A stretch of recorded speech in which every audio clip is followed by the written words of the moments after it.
Evet, kimler olduğundan daha genç görünmek istiyor?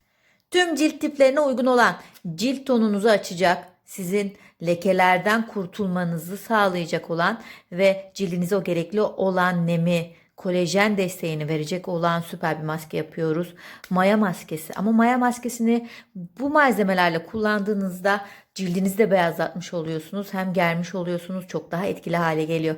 Ne kullanacağım? Patates, çözülebilen kahve ve maya kullanacağım. Dilerseniz bu tarifi yaş maya ile de hazırlayabilirsiniz. Maya maskesini daha önce denediyseniz ne kadar etkili olduğunu tahmin ediyorsunuzdur ama bu şekilde yaptığınızda etki daha da fazla olacak. Test ettim. Üzerine hemen size paylaşmak istedim. Maya maskesini daha önce tariflerimden bakarsanız görebilirsiniz. Ancak bu şekilde ilk defa denedim ve etkisinin çok daha fazla olduğunu gördüm. O yüzden istiyorum hemen siz de kullanın. Ne yapıyorum? Patatesimi güzelce soyuyorum. Küçük boy patates yeterli olacak bu tarif için. Az oranda yapmanız yeterli gelecek. Hemen suyunu veriyor zaten patates, biliyorsunuz. Süzgeçimi aldım. Elinize de sıkabilirsiniz.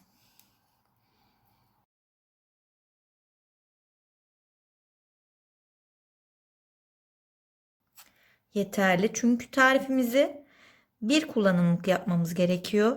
Etkisini azaltmamak adına bir kerelik yapın. Azıcık yapın siz de benim gibi. Taze taze etkiyi arttırmış olursunuz. Nişastası da alta çöktü bakın. Sadece bunu bile alıp cildinize, temiz cildinize sürüp bekletirseniz lekelerinizin nasıl açıldığını, cildinizin beyazladığını göreceksiniz. Çok etkili gerçekten patates suyu cilt beyazlamada ve lekeleri gidermede. Şimdi diğer tarafta kahve çözeltimi hazırlıyorum. Bir çay kaşığı kahveyi, çözülebilen kahveyi sıcak suda eriteceğim. Sıcak su. Bir yemek kaşığı dolusu kadar sıcak suda kahvemi erittim.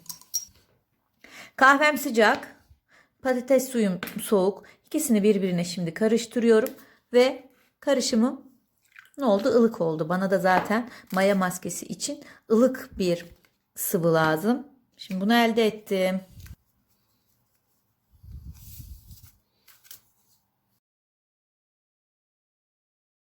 Toplamda 1,5 tatlı kaşığı kuru maya ekledim. Tüm paketi koymadım. Çok az daha var paketimde. Tamamen çözülünceye kadar mayam. Karıştırıyorum. Hatta birkaç dakika eridikten sonra da bekletiyorum. O daha güzel bir kıvam üretiyor. Sıcak su döküyorum. Hızlı olsun istiyorsanız.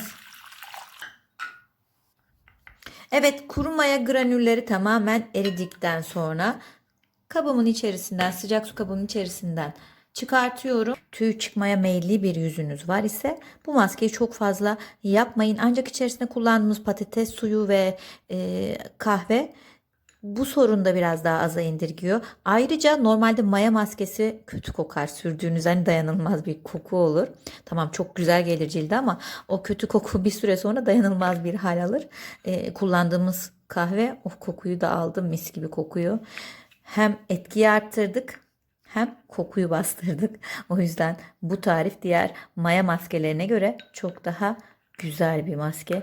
Ben beğenerek kullanacağım bundan sonra da. Umarım siz de kullanır ve memnun kalırsınız. Şimdi kıvam aldı bakın, durdukça mayamız mayalandı. Maskemiz hazır hale geldi. Şimdi bunu temiz cildimize süreriz.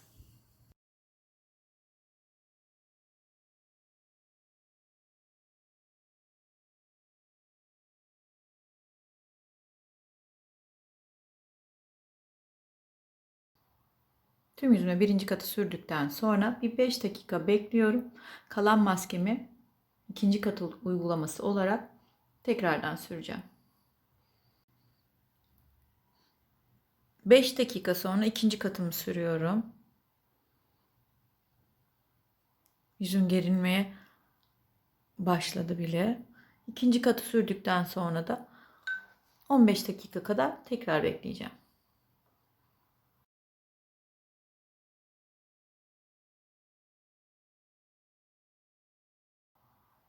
İkinci kat uygulamamı da yaptım. Şimdi maskemi mayalanmaya bırakıyorum. Bakın 20 dakikanın ardına cildiniz nasıl geriliyor. Artık kabuk kabuk dökülmeye başlıyor. Bunu soğuk suyla böyle masaj yaparak, peeling etkisi de oluşturarak güzelce cildimden çıkartıyorum şimdi. Özellikle göz kenarları için nasıl etkili, nasıl bir germe yaptı cildimde, çok güzel. Şimdi güzelce yüzümü yıkıyorum.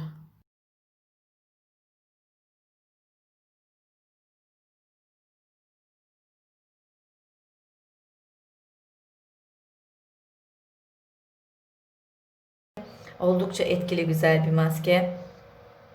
Umarım siz de kullanır, memnun kalırsınız. Nemlendirici olarak isterseniz aloe vera jelini sürün. İsterseniz E vitamini kapsülünü elinize damlatın, sıkın şöyle güzelce, ısıtın onu avucunuzda ve yüzünüze sürün. Ben en fazla böyle etkisini görüyorum. Maskelerin üzerine E vitamini kapsülünü elimde ovuşturup sürdüğümde etki inanılmaz artıyor. Umarım kullanır, memnun kalırsınız. Kendinize çok iyi bakın. Hoşçakalın.